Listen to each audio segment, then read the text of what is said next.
Hello, everybody, and welcome to the Week That Really Was with John McGurk and Sarah Ryan for this week ending the 13th of September 2024. It was the week of a presidential debate in the United States. It was the week our own Dáil came back. It was the week Micheál Martin ran away from Ben Scallon at a press event when asked about bike shed gate. And it was the week when the state got, against its will, 13 billion quid from Apple, courtesy of the European Union. We're going to talk about all those things and more. But first of all, Sarah Ryan, how are you? I'm grand. As usual, I can't complain. I notice that I say that every week, but yeah, kids are going back to school. Happy out. I'm surprised you weren't complaining about some of the comments we got last week. I mean, what is somebody referred to us, me a Zionist shill and you a Fianna Fáil minister's daughter? That's a fairly rough summation of I the two of mean, us, I thought. I've been I mean, called you worse. can't control who your father is. I've been called worse. Yeah. I mean, like, don't listen then. If you like, I mean, what do you want? No, we could do no right in some people's eyes, and I have made it a life decision a few years ago that some people are just committed to misunderstanding you. So you know, Yeah, that's true. It should be said most of the comments are fine. But I just thought that one was funny, yeah. which is why I'm mentioning it. But thank you. We do read all of your comments every week and take them on board, and we appreciate you sending them in. Anyway, let's crack on with it. I suppose we have two places to start. We could start in Ireland or we could start across the water. So let's start in the United States, where there was a presidential debate on Tuesday night. Did you watch it, Sarah? I did not stay up till 2 o'clock in the morning, but I woke up this morning and watched a lot of highlights, if you could call them Yeah, I that. should say Sarah saying this morning because we're actually recording on Wednesday because I'm in London on my usual recording day. But yeah, so you watched it on Wednesday morning. What did you make of it? I think she did better than I thought she was going to do. I don't think I don't think there was a lot of substance, but there was some style, and I was kind of surprised at that because I've always had this theory that she was so kind of oblivious, or not oblivious, anonymous as vice president, that they were hiding her from the media for reasons and of competence. And she held her own ish. Now a lot of it was really hollow, but and I don't think she landed any killer blows, but I don't think he did either. I think he lost a run of himself a few times, being a bit silly and running off on issues that aren't important. Um, so I don't think there was a clear winner. I mean, I think depending on what media outlet you're watching, they'll have you believe there was, obviously, I mean, they're always going to, particularly in Ireland, they were always just going to say that she nailed it and ran away with it. But really, I don't think either of them was a decisive winner. And I don't think, like you've talked about it before, like I don't think that he's getting his messaging right.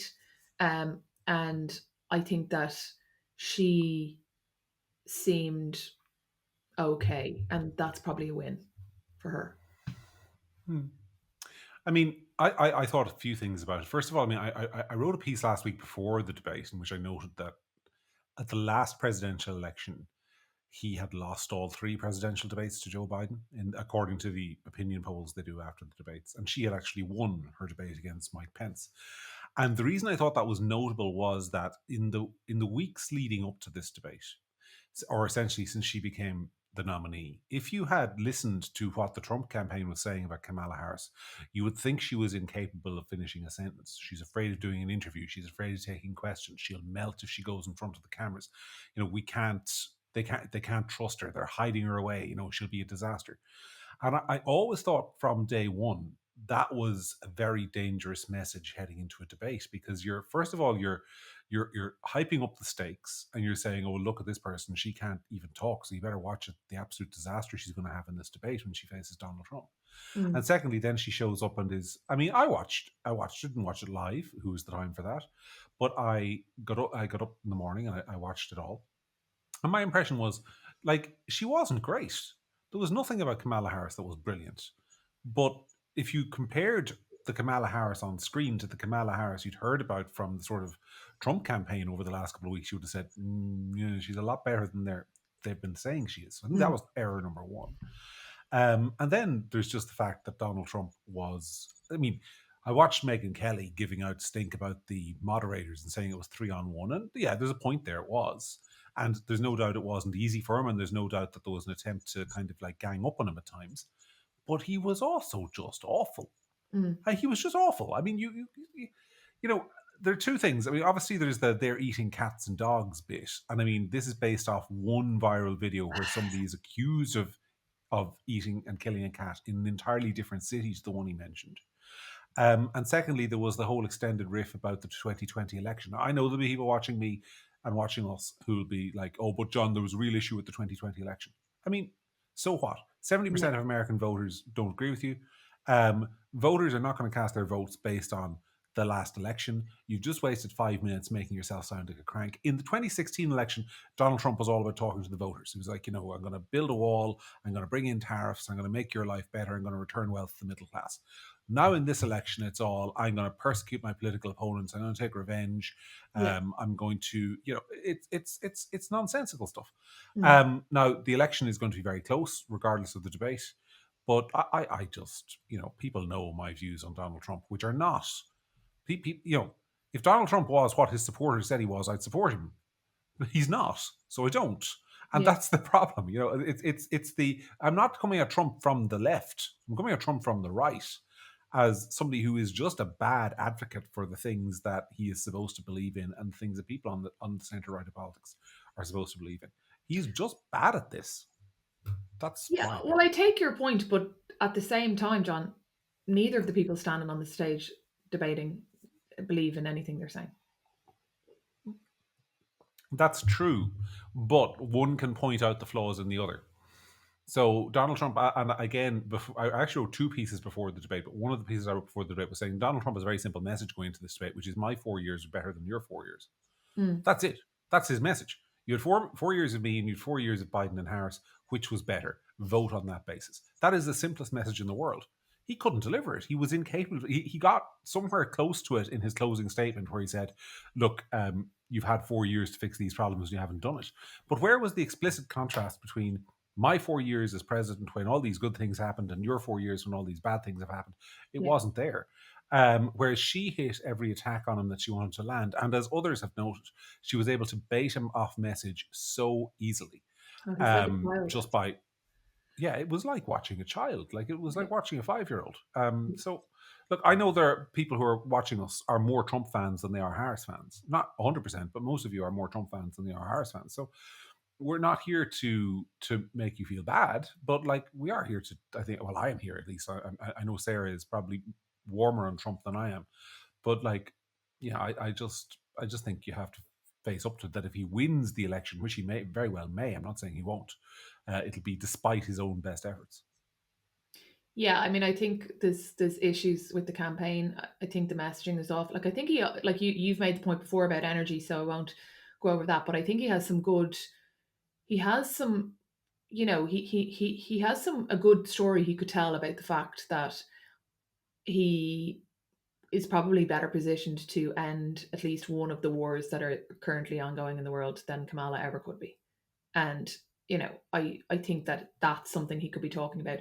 Your point that he had 4 better years than they've had, fine. Also, she talks as if she debates and talks and never gets called up on it, pulled up on it by him or by anybody else, as if she's some kind of like, you know, gazelle that just wandered in off the Serengeti and hasn't been here. She's been the vice president. Like, I'll do this and I'm going to do. What did it do it now? Do you know what I mean? Like, she acts as if it's completely nothing to do with her, and her track record as VP is poor, to say the least. And he's too busy getting like head up by her deliberate goading, and like, I mean, he's a seasoned enough politician at this point to be falling for amateur stuff like that, and he still does, and it's very annoying. Yeah, well, this is the thing. He's people say about Trump, well, he's not a politician. Well, that was true in And he is 2015. now. He is Yeah, now. Been yeah. at this for 9 years. He's been doing basically nothing else for 9 years. I mean, at some point you got to get better at this stuff. Yeah, and like you've But who done, you've knows? done media training. I've done media training. Like, he's got probably the best of the best at his disposal. Like, surely if he's being media trained, he's being prepped for those debates. Like, does it not occur to anybody to train him to not fall for every single like you know silly little Mm. kind of comment she makes? Yeah, but I don't buy that. I mean, I just don't buy like because sometimes and I worry that if he ends up losing, that his staff will end up getting the blame. His staff have actually run a really good campaign through the primaries and up to now. Like, but I just don't buy the stuff that Donald Trump wasn't trained enough. As I said to somebody else at one point, I think on some program or other, I can't remember what it was, not that long ago.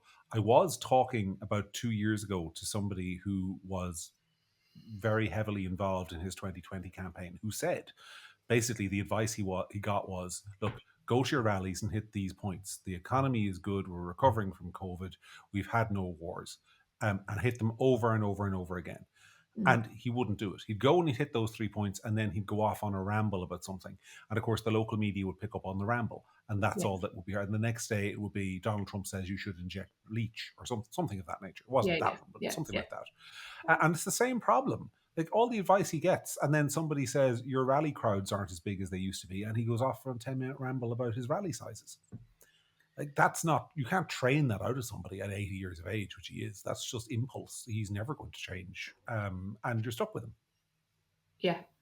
I I mean, think. it's I feel no, sorry for the staff, to be honest. no, but I wasn't saying it was the staff. I was saying that like his personality is kind of overriding the best of the best training that he probably has gotten. But he's just got this arrogance to him that he thinks that, he knows better, or, he just goes off on these tangents. And it shows and it comes across as, like I said, childish. Anyway, it should be said, the opinion polls did show that after the debate, voters still preferred him on both the economy and immigration, which are two of the top four issues in the election. So, I mean, I don't think it's fatal or anything like that. It's No, still I going to be a still close think he's going to election. win. I mean, Yeah. I Okay. still think he's going to win. I think that, as you know, you and I have a friend in common who is like deeply into the polling and is sending us stuff, and we're looking at polling that's like comparing equivalent polling from this moment in time, the last time, previous times, and whatever. And I think based on like a really light analysis of that would tell you that for the moment, it's definitely going Trump's way. Yeah, I've seen those figures, and with respect to our mutual friend, I still don't buy him necessarily. Haven't want to have had an argument with him, but like I come back to this and why I'm much more bearish on Trump's chances. And you may well be right. I mean, I may well be wrong. I've been wrong about U.S. elections before, but I'm more bearish on his chances because of the figure 46.9% that sticks in my head. That's the best he's done in two previous runs for office. I'm just not convinced there are a lot of Americans out there who are like, I didn't vote for him in 2016, I didn't vote for him in 2020, but I'm going to vote for him this time, Yeah, and yeah, that isn't enough. That isn't enough to win. So we'll see, and maybe I'm wrong, and you can all laugh at me on it. By the way, people will laugh at me if he wins because I've been so skeptical of him, and I'm fine with that because in this job you've got to go where your gut is. I just don't think. I think on balance, her turnout machine will be better and it'll get her over the line. But we will see. yeah, That's the excitement of it all. yeah. Let's move back home. Big week this week. The Dáil is back after their extended summer holidays, 2 weeks after the rest of us. I'll start with the question: should they be coming back 2 weeks after the rest of us, or should they just be coming back at the same time as schools? Because, like, I think that does piss people off, doesn't it? Yeah, I've always felt like they should come back at the same time as schools.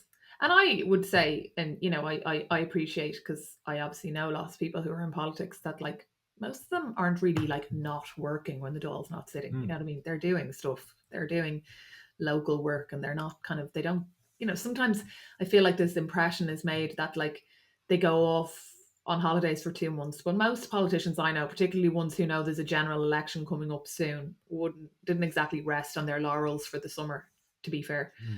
But I think optics wise, it would look better if they came back in September, as in Yeah, first week of September. yeah, I'd echo what you say there. I mean, first of all, I think the committees were sitting largely over the summer, so lots of them were doing work, and yeah, there's always funerals to go to in Irish politics. That's one thing there's never a shortage of, and I don't say that flippantly. It's just the reality. Voters want them to go to the funerals, and they're always on. So it's not as if they were on holidays, and they probably were doing constituency work. But I just think from the optics of it, since we're both agreed they're working anyway, I don't understand why they take the extra 2 weeks. Yeah. It makes no sense. Anyway, I thought we'd talk about the sort of. I got a tip this week from somebody working in the Oireachtas, and it was really interesting, Sarah. They told me that the new rota for leaders' questions was sent around for the new term, but it only goes up to the end of October. So read into that what you will. Isn't that weird? But, Why would that be? well, maybe they don't expect there to be leaders' Hmm. questions in this Why stall why after are they October. keeping up this farce? But Yeah, it's what's the strange one, point? isn't it? But what's the point? It's, do they think that they're I mean, what's the point? Everyone knows. I mean, all of my social media feeds are just full of people being selected by conventions. All in August. Like, I mean, there's multiple ones a night conventions for Fianna Fáil at the moment. The other night, I think I saw three in one night across the country. Like, and people being added. So, like, why don't they just admit there's going to be an election in November? I don't get it. Do you know what is a question, actually? And in fairness, we haven't asked this, but nor has anyone else in the political class. And it's a good question that really should be asked of the Taoiseach, which is, you say, Taoiseach, that the Dáil is going to go its full term until the end of February. So that means you have to have by-elections in Clare and Offaly and various other places. When will Fine Gael be announcing its candidates for those by-elections? Because you're selecting a whole load of candidates for a general election, but who's going to be your candidate in those by-elections? Um, and I'd be interested to hear his answer to that one, actually, because those have to be held, I think, by, isn't it January at the latest? Is it? Because I said this to somebody a while ago, and they were saying that technically, if you're being kind of a bit cynical, you can actually count the time from the day that the MEPs, in this case, actually took their seat in the parliament and not the day of the election, Well, technically. it's 6 months, so that would bring you in the middle of July, which still brings you into the middle of January Yeah, so January, for yeah. by-elections. Um, Yeah, I think they have to hold. If they go the full term, they have to hold the by-elections, which is why it's patently obvious they're not going the full term. but Um, it's also patently obvious we'll see. because of all of the conventions and the talk and, you know, the schedule for leaders' questions and all the other things. I mean, everybody knows. I just don't understand the cloak and dagger nonsense, but whatever. Anyway, let's have a chat. They are back for a new term. There's obviously there's going to be an election before next spring at some stage. Hint, hint, Mm. November. But what? Let's have a chat about the various parties. So, you start with you're the daughter of a Fianna Fáil minister, as our commenters keep telling us. Start with that party. One comment, John. Um, Start with Fianna Fáil. I think that I would have. I'd rather start with someone else because I think the fortunes of Fianna Fáil and Fine Gael have shifted in large part because of Sinn Féin, um, and Sinn Féin doing so poorly. So I think my analysis of Fianna Fáil is that Fianna Fáil will do okay. They'll spin it as a good day, like they did with the local elections. The local elections are one of the worst, if not the worst, numbers wise, local elections Fianna Fáil has ever had in the history of the party, but it was still spun as a great day. So I think that they'll spin it as a good day. I think they're really struggling, from what I hear, to get female candidates. 40% is the gender quota, and they lose massive amounts of funding if they don't. Now, I don't think this is uniquely a Fianna Fáil problem, but I think that they're struggling massively with that. But my issue with Fianna Fáil, and where I think Fianna Fáil is falling down, is that there's not a, and I've said this before, but that there's not as clear a front bench team in Fianna Fáil as there is in other parties. It's the Mihal show, and I think there's a lot of real, like, quite talented people who aren't on the front um, front bench, or the front, at the forefront of the party, I'll say, at all. And I think that's a huge mistake. And I think that the party would do better if there was a more cohesive sort of team. Um, but yeah, I would have thought that Fianna Fáil were heading for a worse day, but I think the demise of Sinn Féin has improved um, their favourability with voters, and not because people suddenly like Fianna Fáil, but that the voters just have such limited choice that Fianna Fáil will gain a bit from that. Yeah, I mean, there's a couple of things I'd say there. Like, I know what you're saying when you say that their problem is they don't have a good team, but I don't think that's their problem. Like, the problem is their policies on housing, immigration, crime, and all the rest of it that is inhibiting their vote. I mean, I think the fundamental problem for the government collectively is that it's deeply unpopular. And look, Is it you though? can. Because in the local and European Yeah, elections, they did okay. yeah, but I mean, there's two things I'd say there. First of all, this comes back to what you just talked about the lack of options. Mm, I talk to a lot of people in this job, and including to many, many people who disagree with me on many, many issues. And the one thing that comes back is constant discontent with the government.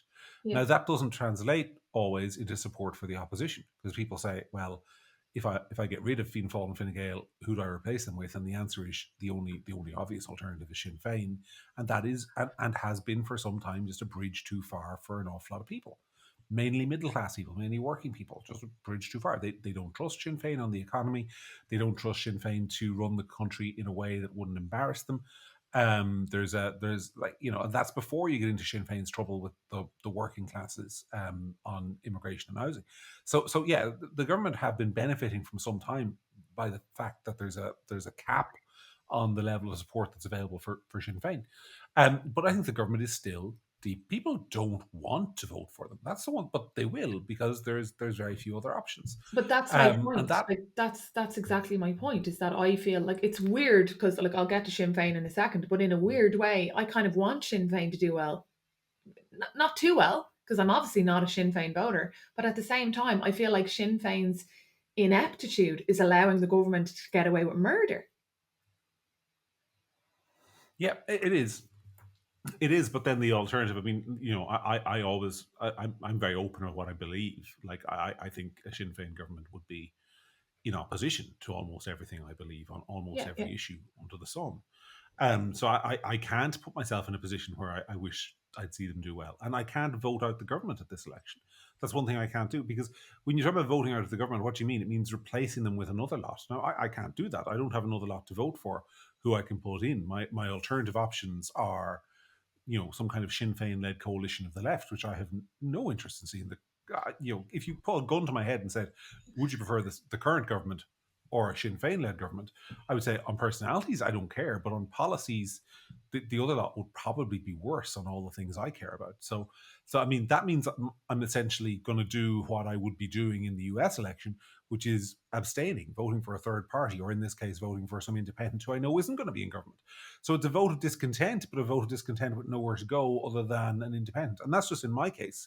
And I think there'll be a lot of people like me voting for independence or smaller parties who they know have no realistic hope of getting into government, but it's protest. And I think that's really unfortunate. It's an unfortunate place for a democracy to be. Yeah, well, I mean, I don't want Sinn Féin to be in government, but I want Sinn Féin to do opposition better. Um, I think that, I was thinking about it the other day, and, you're like you and I are both kind of political hacks or whatever. And I was thinking, take away everything you just said about Sinn Féin, right? And their policies, and you don't agree with it. Let's just pretend that you get a call from Mary Lou and she says, John, I think you're the greatest kind of political analyst since Karl Rove. And we want to hire you to manage our general election campaign, and we'll give you 50 grand for every seat that we win extra to what we have right now, right? So let's just pretend I'd you want double it. what? Yeah, I'd say okay, but double it because I'm a my good point is, negotiator. Right, let's go. but my point is that so let's just say you have to do it. What would you do? Because there's this decline. They don't seem to be capable of recovering, and it feels a little bit to me like there's been a couple of polls where it's just the same or they've gone down again. It feels a little bit to me like they've kind of given up.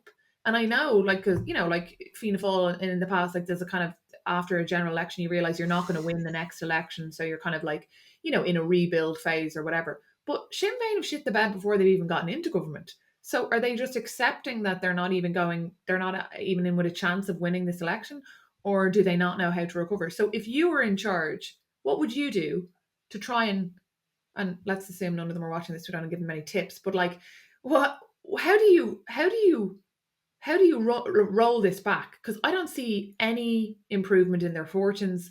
I see, there's been a couple of policy releases, housing and different things, and it's all great and all, but that fire, that energy, that like Mary Lou thing, it's like gone. And I don't even know if I was being paid 50 grand for every seat, how you'd even stop what you do. Well, so there's an obvious answer, and then there's the real world answer. The obvious answer is, and that's assuming like that's assuming you have full control, absolute control over policy, messaging, everything, which you would never have. So Yeah. this is and I'm saying this because people will be at home shouting at their screens saying, "John, tell them to move right on immigration." Obviously, you would do that. You would basically tell them to shift their policy platform in line with what I think a lot of voters are looking for who are dissatisfied with the government. But they're not going to do that. because that would cost them votes on their left flank as well. So just what I'm about to say, I'm assuming that they're not going to change their policy Mm. necessarily in any area. And I'm talking only about their messaging. I would focus on crime. And I would focus on crime because what Sinn Féin is lacking is a coherent picture of the country they want to create. They're not telling a story that is more than just, we want to give you cheaper homes. So they have to tell a story about what's wrong with the country, and they're not doing that. And if I was them, my message would be, look, since this government has been in office, yes, the country has gotten marginally richer. We're no longer in a recession anymore, but the streets don't feel as safe. Our communities don't feel as coherent. People feel more angsty. Why is that? And I would say that you've got to give an answer to all those questions, not just the housing ones. So if you got your housing policy now, that's a good start. The next thing I would say is major criminal reform, saying we're going to make communities safe again. We're going to increase the number of Gardaí by, I don't know, 5,000, 6,000. We're going to put them on the beat. We're going to increase the number of prison places. That, by the way, that's right coded rhetoric. That's right leaning coded rhetoric, but that also appeals in working class communities and which is defensible on your left flank. I would Mm. talk about that a lot if I was Sinn Féin. I would release a policy on it. I'd put it at the core. And I would also have the advantage of putting Helen McEntee on the defensive, which I think any opposition party worth their salt going into this election will spend a lot of the time talking about Helen McEntee. One of the things Simon Harris has been really good at, because I remember when you and I did a podcast after he came to power, and we sat here open mouthed, Sarah, at the fact that he kept Helen McEntee in post. Do you remember that? Yeah. And one of the things you have to give him credit is he's marginalised her. He's kept her in post, so he hasn't humiliated her, but he's marginalised her. He's taken her off the board. When was the last time you heard a story about Helen McEntee? She's basically gone quiet. I think Mm. Sinn Féin need to put her back on the board and say, look, this is the state of justice in the country is a mess. So that's piece of advice number one I would give them. Piece of advice number two I would give them would be to start talking more about the economic policies they have. You need to tell me as a middle class voter what your tax policies are going to do for to me, because they're probably not doing much for me. So what are they going to do to me? And you need to start making a real pocketbook appeal to particularly the working class communities that you've lost over immigration. That doesn't mean you're going to win them back, but it means you might stop the bleeding. If you can say to people, this is what our offer is going to be, we're going to increase taxes on wealthy people by this much and increase welfare, child benefit, children's allowance, etc., by this much. That's a real offer, and they've now got the tool of the Apple 13 billion, which we'll come to in a little while. I wrote a Mm. piece the other day saying it's a disaster handing this over to politicians during an election. But if I was Sinn Féin, I would be as cynical as hell about that, and I would be like, we're going to put this in the pockets of the working classes because you've got to do something to staunch the bleeding there. Those would be the two immediate pieces of advice I would give them. But I'm fairly confident they might do the second one, but they're definitely not going to do the first one. But I think they really should. Mm. Well, Um, I mean, it's more that like I don't want Sinn Féin to do well, but I think, like I said, I think that there's just the lack of opposition is meaning that the government isn't held to account enough. Fianna Fáil in opposition, Fine Gael in opposition were just better, hungrier, more aggressive, and Sinn Féin are kind of sitting there. Like I've said before, it felt like they spent a year measuring up their offices, and now they've just given up. And it's not that I want them to do well. It's just it's not good for democracy, and we, the voters, lose out because it's being left up to and like obviously fine by us, and we like him, but like it's kind of being left up to Ben. It feels like to hold Micheál to account about the accountability on the bike shed or whatever it is. But Sinn Féin should be doing more about that. I yeah, mean, what's I interesting wouldn't as even, well. it wouldn't even kind of like, I mean, the media don't, but you know, Sinn Féin or the opposition, Sinn Féin should be making, and as you say, be cynical. So what? Be cynical. You're in opposition. Be cynical about it. Kick and scream and roar and talk about how many surgeries for children that would have covered. Whatever. Like, but just do your job. You're in opposition. We want it. The other thing about them is that I really think they're making a mistake on housing. It's like with Sinn Féin, they've got Owen O'Brien, right? Now, Owen O'Brien is a smart guy. Yeah. He's very left wing, he's very ideological, much more so than he lets on, but he's a smart guy. Yeah, he is smart. And Sinn Féin are very proud of the fact that they have Owen O'Brien, who's a smart guy. And Sinn Féiners really believe that their housing policy will solve housing. I'm not convinced it will, but they really believe it will. And they really believe that solving housing will win them the election. Mm. And I'm here to tell them, Sarah, they're dreaming. I Yeah. mean, if you look at the electoral map of Ireland, and look, there are two examples on people's screens right now. I'm sitting in a house, as you can see. Sarah's sitting in a house, as you can see. Housing doesn't affect us. Mm. Maybe it should. Maybe we should vote on housing, but I ain't voting on anyone's housing policy because I'm already sitting in a house. As are you, as are, despite the crisis, and I'm not saying there isn't a crisis, but as are most people in the country. Yeah. So they're banking on housing winning the election, but like the actual numbers of homeless people, while it's a disgrace, is like 14 or 15,000, and the number of people who can't get housing is in that maybe it's 200,000. That's nowhere near the number of votes they're going to need, and it's not going to work. And I feel like they've kind of the bet the house, sorry for the pun, Mm. on that policy when it's the most misleading issue there is. It's like health, where people say, what's the issue that you care about most in the election? Oh, health. Why? Well, I just feel we should have a better health service. But does it affect you personally? No. How are you actually going to vote? Well, probably on my taxes. It's the same with housing. Yeah. People, what's the top issue? Oh, well, housing. We should definitely get more housing. That's what voters will say. Is that what they're actually going to vote on? Are they actually going to cast their ballot based on how many social homes you're going to build on the outskirts of Dublin? Is that going to win you votes in Mallow? I'm skeptical that it is. I think housing is one of those things people tell a pollster they're concerned about because that's the socially conscious thing to do. So Yeah. yeah, I think they're playing a bad card there. Well, not I'm Yeah. not saying they shouldn't have a housing policy. They obviously they should, but I think they're betting the proverbial house far too much on that policy. Yeah, I think as well, housing has kind of replaced. You made your point is well made that housing has replaced health. Like you used to constantly hear people saying, "Oh, health service, health service," as their kind of number one, their kind of voting issue. But most people don't, don't come into contact with the health service that much, and you know, people do vote on things that actually affect them. Or you'd hear people saying, "Oh, health, health, health," and then they just vote for somebody completely obscure. Like it's not. So I think it's a mistake for any party to um, put too much weight behind any area. It has to be more than one. There's no real kind of singular area that's going to be a vote winner across the board. But and Owen O'Brien is smart. He's like he's written a book about housing. He's obviously, I couldn't fault him, even though I disagree with everything he thinks in terms of how housing should be fixed, etc.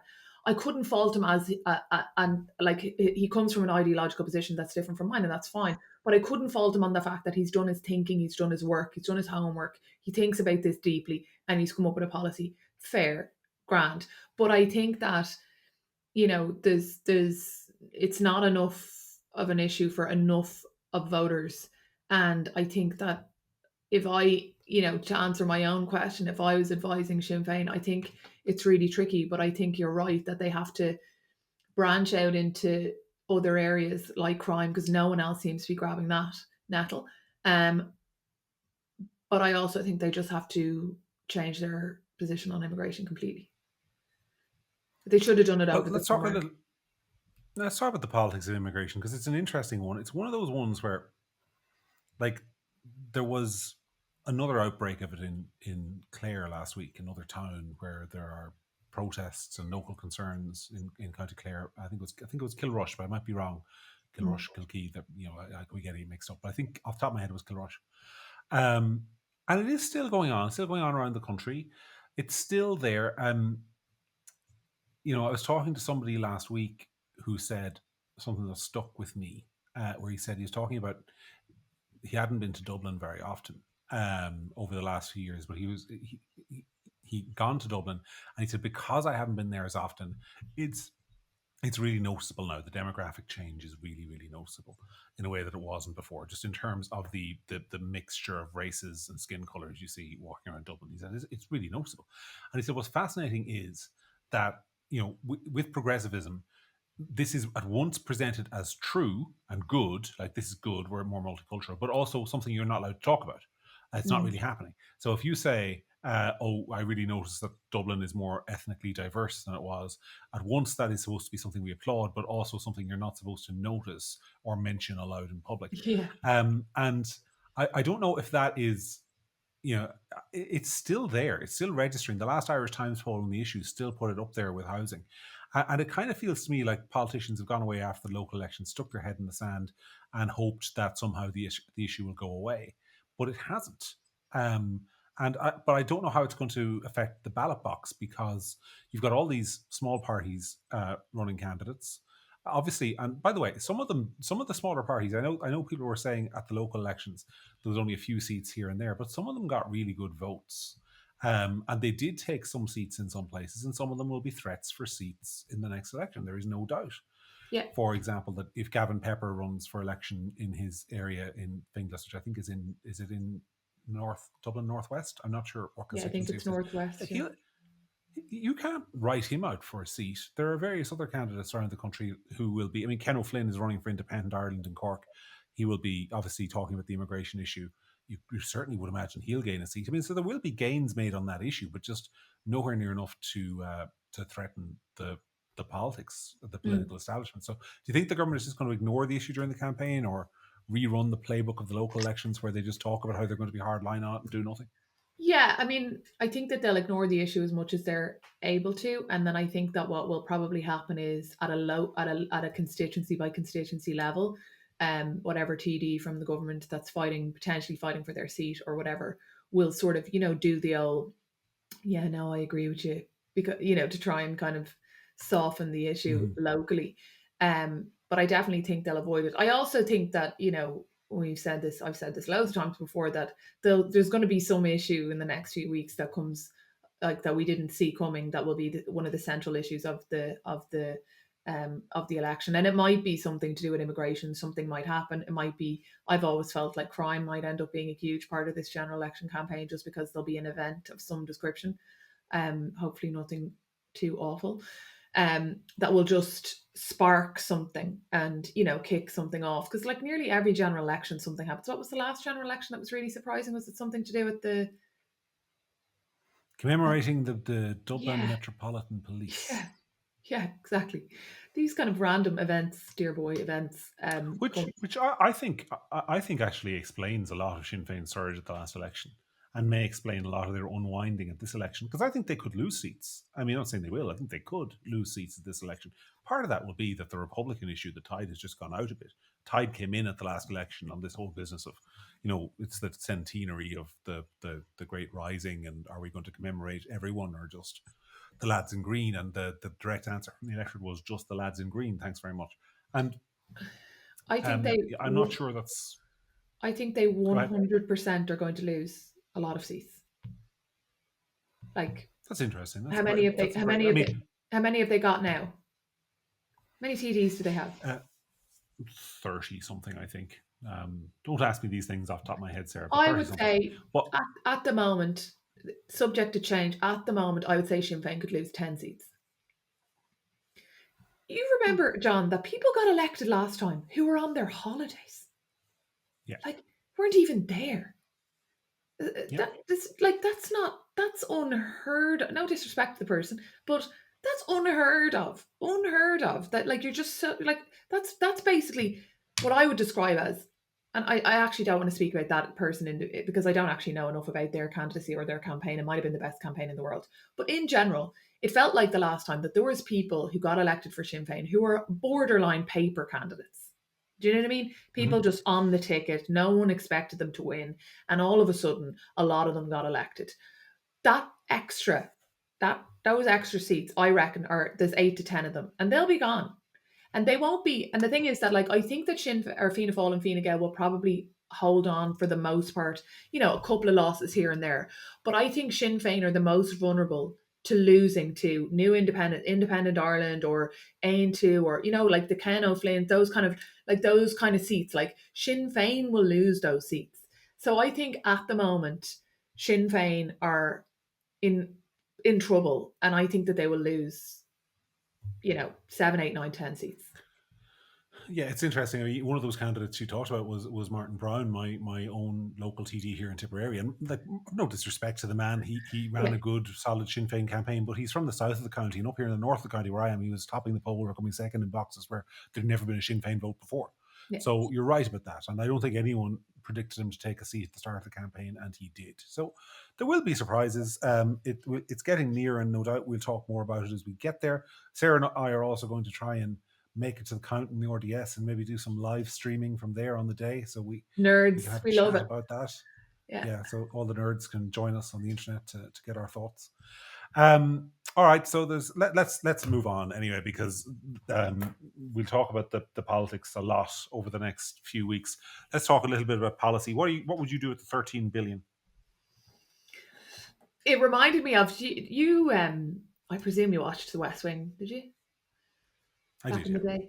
So do you I remember did. towards the end? Can I just say about the West Wing, like a brilliant program, but one that teaches really bad lessons.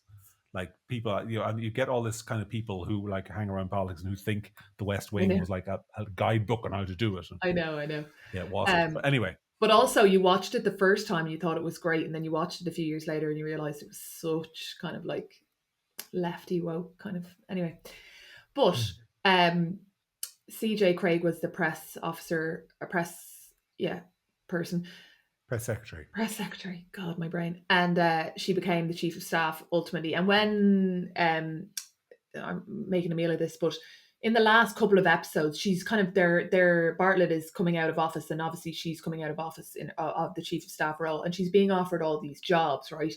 And she doesn't want any of them, whatever. And then this guy comes in, and he's supposedly some kind of billionaire. Let's just say, he's not obviously real; he's a fictional character.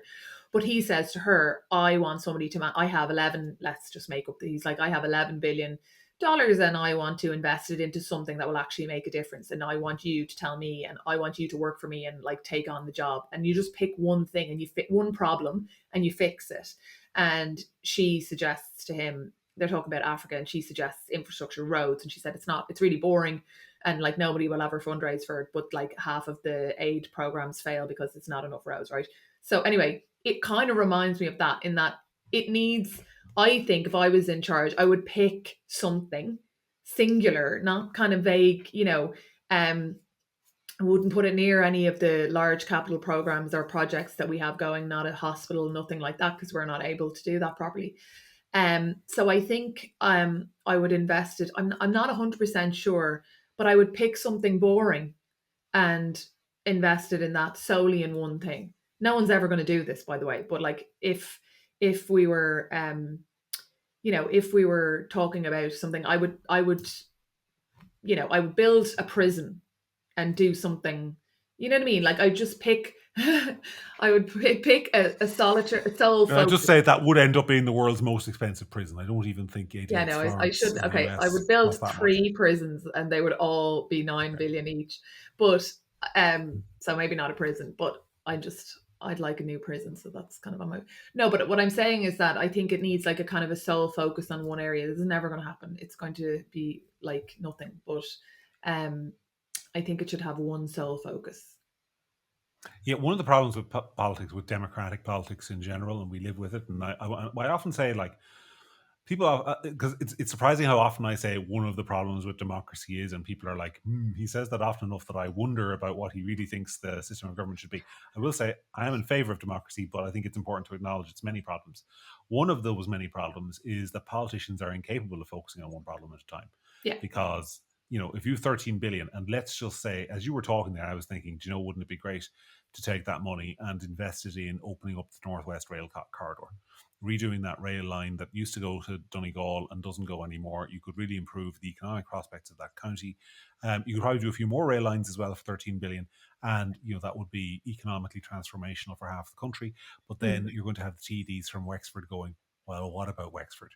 mm. So it becomes very difficult to do what you're suggesting. Though I agree with you, that would be a good idea. Which is why I think the government should take it off the table altogether and invest it in pensions. Because one of the things that's interesting is that this will, if you're coming here from 10 years ago, literally Mm. you've just arrived here from 2014 or 2012, and you're about to hear me say the following sentence, you'd think I'd gone mad. But we don't need the money as a country. And when I say, and just before you shout at the screen, when I say we don't need the money, that doesn't mean that like we should hand it back. It means that we're in the luxurious position as a state financially at the moment, where the you can give credit to the government, you can not give credit to the government, but the projected surplus for this year alone is 8.4 billion. Yeah. The debt to GDP ratio, the debt is an eye-watering number. It's about 250 billion, but the debt to GDP ratio is tiny. It's only about 57% of GDP, so it's very affordable, our national debt. The government has money coming out the kazoo and doesn't Mm. have it, has more money that knows how to spend. I was saying to you on the phone earlier on today, Sarah, do you know what I thought was fascinating was last week Sinn Féin's housing policy got announced and they wanted to spend 39 billion quid. So more than three times this 13 billion on housing. Sure, why And not? people criticized it. People said, oh, there's this problem and that problem with it. Do you know what? No, you didn't hear from anybody. No one said, well, we can't afford that. That's an awful Yeah. lot of money to be committing. Like questions of the country, if the government wanted, if money would solve the country's problems, the government could solve them all tomorrow. The reason they can't solve the problems is because money won't solve them. Capacity issues, management issues, and all the rest of it. But for the government, you've got this new 13 billion coming in. You don't know what to do with it. The opposition are going to pretend like the 13 billion is like, an endless stream of money. It'll solve every problem the country has. And why aren't the government spending it? So I think the government needs to be proactive and say, look, we have money coming out the years at the moment, but what we do have coming down the line in 20, 30 years is a pension crisis. So we're going to hand the 13 billion over to the National Treasury Management Agency and tell them to invest it in long-term shares. That is very, very boring, but that's what I'd suggest. That's very sensible. I mean, so that's why It's nobody very will do boring, it. though. But do you not think that, there's an element of kind of culturally we've gotten into kind of big razzle dazzle spends and like lost the run of ourselves a bit. Like a pension fund seems like a very prudent, sensible thing to do. I You was know, looking at the National Treasury Management Agency, which, sorry, it's not the National Treasury Management Agency, forgive me, it's the Irish Sovereign Investment Fund, ISIF, which manages the state's investments for it. And actually, the amount of money under its control is very small. It's like four Mm. and a half billion. Now, that's obviously not a small amount of money. It would make any one of us almost as well, not quite as rich as Elon Musk, but pretty rich. But for a state, it's not a whole lot of money. And that money is supposed to pay off our pension deficit in the future. And I think we should have more money in that fund than we do. But yeah, look, this whole business of we'll spend it on infrastructure projects brings me back to Bike Shed Gate, because the thing about Bike Shed Gate is, yes, it's only 336 grand, but it's an overspend of that scale on a small project. So what makes you think that isn't happening on every big project as well? It's just once the numbers get big, once the numbers get over, say, 15 million quid, people at home just switch off. They're like, oh, well, I don't know how much that is. So, I mean, I don't care. That must be what it costs. yeah, No, like giving money to the state to build infrastructure projects in this state, at least, is you might as well piss it away. yeah, Like it's, yes. so at least if it's in pensions, it'd still be there when people need it. And Anyway, speaking of the bike shed, we still don't. There's still no accountability, and I think that that's why that story is not going away. Really, in that it captured the imagination of people, but we're still waiting for. And like, obviously, you know, if there's a civil servant somewhere, you know, Michael Murphy, who signed off on that, like, it's not really fair for them to be kind of named. But it's the sort of lack of accountability I think is making that story run and run. Um, yeah. Just in case there is a Michael Murphy, by the way, in the yeah, well, I made that. in the particular office, she Yeah. made that name up. We're not talking about Um, you. yeah, that'll be unfortunate. Okay. Um, but the point is that, like, obviously Micheál Martin isn't gonna, for legal reasons, probably not gonna come out on the plinth and name somebody who's like a civil servant who signed off on something. But it just reeks of a government who are just hoping that this will slowly kind of fizzle away like lots of other things have.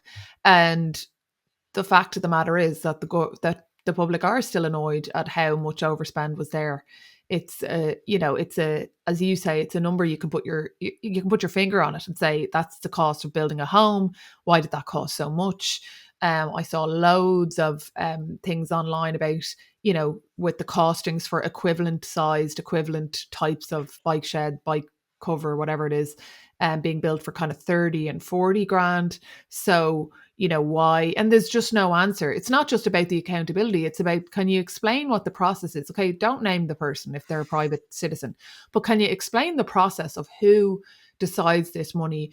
Is there any criteria in place for, like when I used to manage in consultancy, when you would manage budgets for large capital projects, which I did in kind of wind farm and energy areas, like the spreadsheets were set up so that the figure the figure would turn red in a box if it went over. Do you know what I mean? Like it was the flagging was immediate. If you had a budget for a thing that was 10 grand for 10 items, if one of them became €10,000 and 1 cent, the thing suddenly turned red and created an alert that you were over budget on this item. So it's not just about the accountability. It's also like, can somebody come out onto the plinth from the government and talk us through what the process is for what, so was there, for example, is there a system in place that stopped that 360 grand from being 660 grand? And if so, what was that? What is that process? Do you know what I mean? Like, why wasn't it 500,000 if there's no process? Like, most anybody who's listening, I think, who works in private sector in terms of like project management and stuff like that, will know that there's flagging, the systems put in place for flagging things like that. And I would just love to know that, what's the system that project went through, and was there a flag in place that set that would have alerted if it was 660 grand, and if so, why was that flag not flagged at 330 or whatever it is? Do you follow? I do. It's Look, not about it's not yes. about naming people. It's about where are the systems, and is this a cultural rot, which I suspect it is. Yeah, except I would go further than you, because you kept saying we don't need a name for a civil servant. I mean, I agree with everything you said, except I want a name. I'm sorry, because civil servant is just another word for public servant. You are, there are many, many good civil servants, and there are many, many good public servants. I don't doubt that for a moment, but they are well rewarded for it. They have better job security than people in the private sector. They have better pensions than people in the private sector. They almost can never be sacked under any circumstances. And they have the power and responsibility to look after the public's money and to spend it effectively with political supervision. And that is why they get off scot free, because when the political supervision fails, they can never be held to account. The politician can. So there are two questions here. Either a politician signed off on this budgetary item, or one didn't. And if one didn't, then one has to ask why no politician is signing off on a spend that amounts to 0.5% of the agency's budget. And if they did, one has to ask why they aren't resigning. But let's assume that they aren't. I still want the name of the civil servant, because the civil servant chose to sign off on a 336 grand bike shed. So that should be a matter of accountability. But more than that, I want Micheál Martin to stop running away from Ben Scanlon when he's asked about it. This is... Poor Ben. Yeah, but this is fundamental. Like, you are in charge of our money. You were elected to be stewards of the public finances. That's your job. You are telling us 2 weeks after this became public that you don't know and you cannot name the person responsible. Or persons. Maybe it was a committee. Maybe there was 5 of them who sat around and said, yeah, 336 grand seems reasonable. Let's find out. Answer the bloody question. And you know what? Ben, I don't speak for Ben, obviously, but I am his boss, so I have some influence in these matters, will continue to ask that question through the election campaign, because I think it's fundamental. I think it's an issue that the public deserves an answer on. And, somebody actually rang me today. A member of the public rang me, got my number from somewhere. He found it on the internet where it shouldn't be. But he rang me. I'm not giving out to you if you're watching, by the way. It was lovely to talk to you.